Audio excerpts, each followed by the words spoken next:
So just see, now I have talked about the timeline before we started our discussion.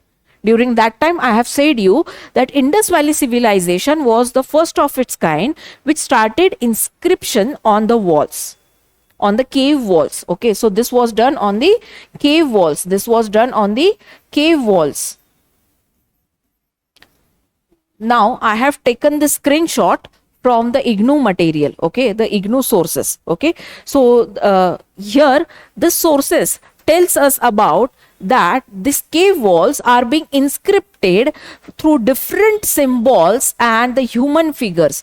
So this is Pashupati symbol. Okay, this is Pashupati. What is Pashupati? The Shiva. Okay, the Lord Shiva is known as Pashupati. Okay, now but this Pashupati is somewhat different if we compare our Shiva or our time ka Pashupati. Okay, how is our Shiva? A snake is rounding his neck. Okay, there is a moon on his hairs. Okay, and there is a water or the Ganga river which is getting initiated from his hairs, right? So he is having one particular bun. Okay, now see this Shiva. This Shiva is somewhat different. Okay, of course he is having a bun which is being tied up. Okay, but he is also having two horns. Okay, and of course he is sitting in the meditative position, but see the position. Okay, no leg is downward. But if we see the present Shiva, okay, in our modern times or in the medieval times, we see that one leg is up and one leg is down. Okay, so the seating posture is different during the IVC period. Okay, so the Pashupati during that period is completely different. Beyond Pashupati, there are rhinoceros, there are lion or tiger somewhat. Okay, then the elephant that is being presented on this. Beyond that, there is fish. Okay, there are people. Okay, so all of these things relates what was the culture during the IVC. What was the culture and the belief system during IVC? That is Indus Valley Civilization. What was the culture and the belief system? Now beyond this, you will also see some of the symbols. Okay, now the symbols are nothing but the alphabets. These are alphabets. Now these alphabets are not yet deciphered. Okay, and that is why we call this IVC history as a proto-history. Okay, so see the symbols. Okay, see these symbols. We can't know what it is. Maybe this is the wheel. Okay, the wheel is broken. This wheel is complete. Okay, let's suppose this is the iron or the copper tool which is used to hammer.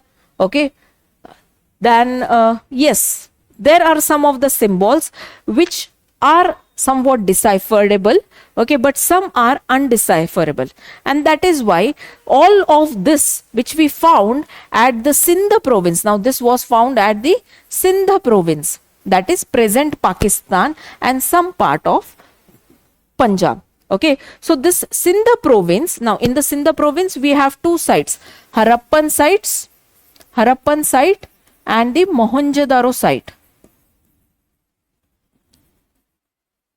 Okay, so both of these sites has some of the evidences of this Pashupati inscription. Okay, here this inscription is called to be as the oldest inscription.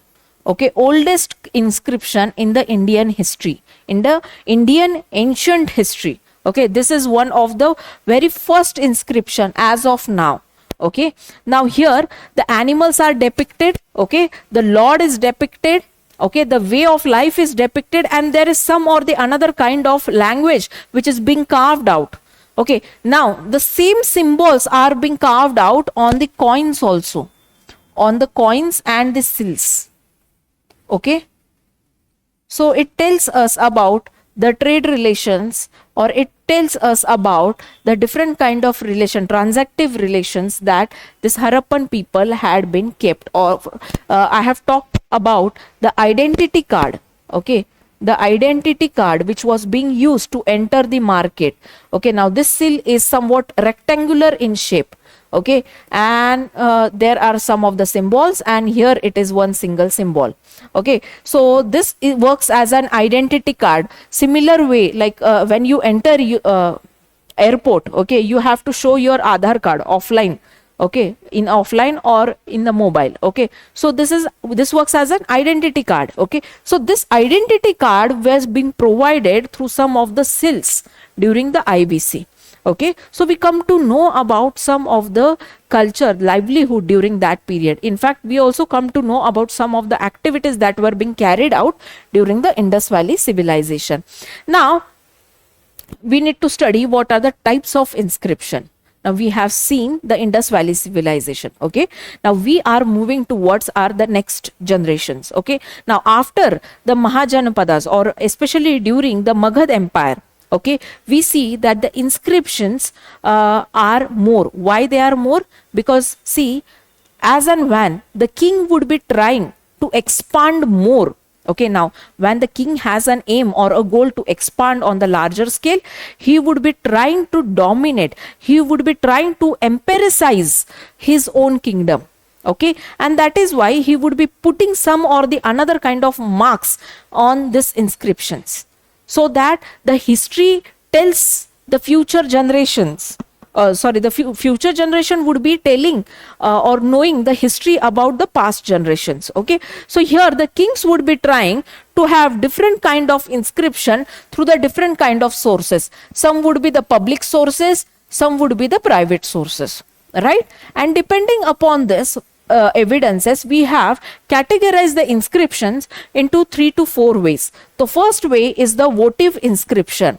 Okay, so what is votive inscription? Votive inscriptions are the inscription which tells us about the dana, okay, the donations that are given by the palaces, okay, or by the king, okay, by the king to the normal people or the normal citizen or the minister in the palace or the employee in the palace.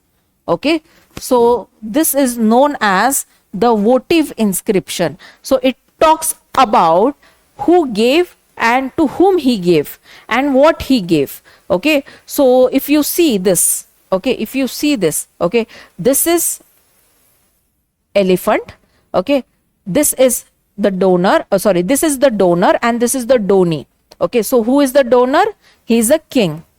Okay, and to whom he has donated? Buddha. Okay, for Buddha, in the cause of Buddhism. Okay, and what he had denoted?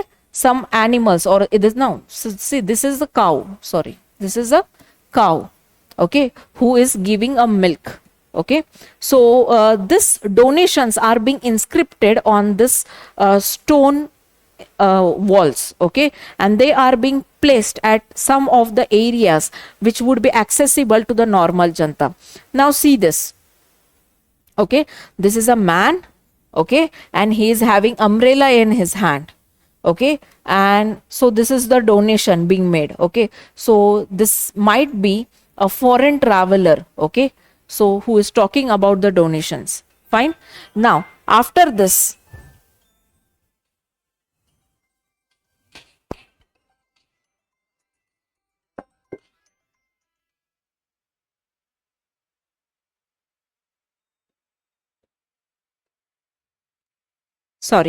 now after this, see this. Okay, so here the temple donations are being noted. Okay, temple donations.